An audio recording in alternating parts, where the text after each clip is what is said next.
আসেন, বসে থাকেন গেটের সামনে, ঠিক আছে। প্রতিদিন আমিও আমার এরকমই কাজই করব, চলুক। কতদিন চলে? কি মনে করেছেন কি দেশটা কি আপনাদের একলার পৈতৃক সম্পত্তি হয়ে গেছে আওয়ামী লীগের?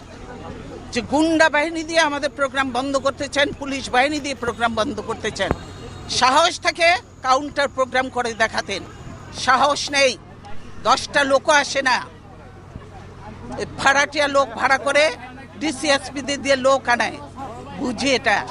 না হলে এরকম এত করুণ পরিণতি হয়। 154টা সিট আনকন্টেস্টেড হয়ে যায়, আর বাকি রয়েছে কি? বাকিগুলোও করে ফেলবে। ওটা নিয়ে ওটা কোনো ইলেকশন নয়, এটা যে সিলেকশন হয়েছে, ভাগাভাগি নির্বাচন হয়েছে, এটা আজকে জাতির কাছে পরিষ্কার, দেশের মানুষের কাছে পরিষ্কার। তাই মানুষ আজকে